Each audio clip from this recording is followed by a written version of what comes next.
हिवाळ्यामध्ये येणाऱ्या पौष महिन्यामध्ये केले जाणारे स्वादिष्ट, चमचमीत, रुचकर आणि पौष्टिक वडे कसे केले जातात ते आपण आजच्या रेसिपीमध्ये पाहणार आहोत.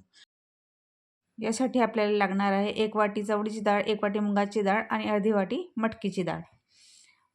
याच्यासाठी आपण सर्वप्रथम आपण एका बाउलमध्ये तिघी डाळी एकत्र करून घेऊ. आपल्याला जर मटकीची डाळ नाही मिळाली तर आपण पूर्ण मटकी ही भिजत घालू शकतो. या तिन्ही डाळी आपण एकत्र करून 2 ते 3 वेळा स्वच्छ पाण्याने धुवून ठेवू व नंतर रात्रभर भिजत ठेवू.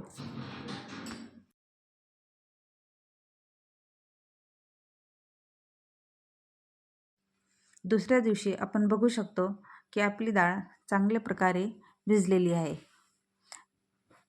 त्यानंतर आपण ही डाळ पुन्हा एकदा स्वच्छ पाण्याने धुवून घ्यायची आहे.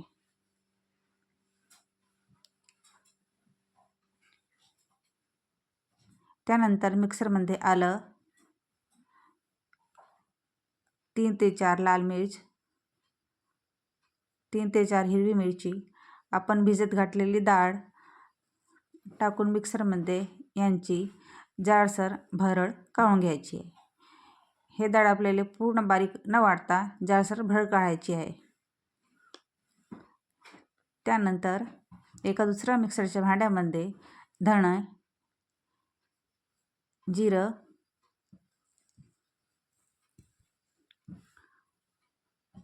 बडीशेप,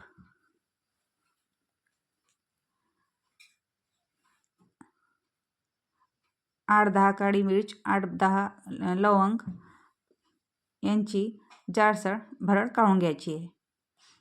त्यानंतर आपण जे डाळीचं मिश्रण केलं आहे त्याला चांगल्या प्रकारे फेटून घ्यायचं आहे. त्यानंतर ह्या मिश्रणामध्ये लाल मिर्च पावडर,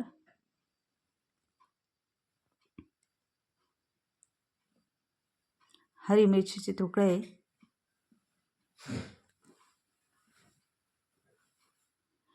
मीठ स्वादानुसार,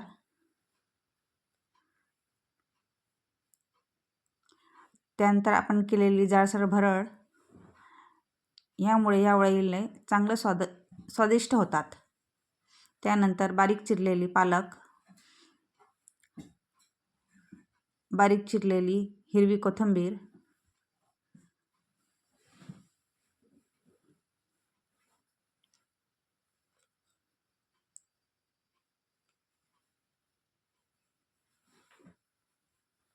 थोडीशी हळद,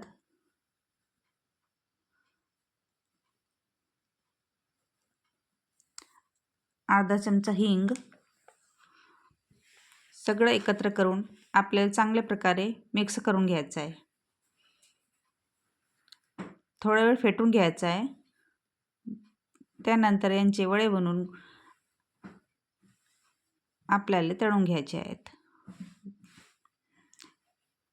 आपल्याला हे वडे मंद आचेवर तळून घ्यायचे आहेत. जोपर्यंत वड्यांना गोल्डन ब्राऊन कलर येत नाही तोपर्यंत दोघी बाजूंनी आपल्याला वडे चांगले परतून तळून घ्यायचे आहे. हे वडे तयार झाल्यावर मी दरवर्षी गोड शिऱ्यासोबत पौष वड्यांचा नैवेद्य देवाला चढवते व त्यानंतर एकतर गोड शिऱ्यासोबत किंवा हिरव्या चटणीसोबत पौष वड्यावर आमच्या घरी ताव मारला जातो. हे पौष वडे अगदी स्वादिष्ट आणि क्रंची तयार झालेले आहेत. आपण बघू शकतो. प्रत्येकाने दरवर्षी पौष महिन्यात एकदा तरी पौष वडे करून त्याचा आस्वाद घ्यायचाच. माझी रेसिपी आवडल्यास लाईक करा, सबस्क्राईब करा. थँक्यू.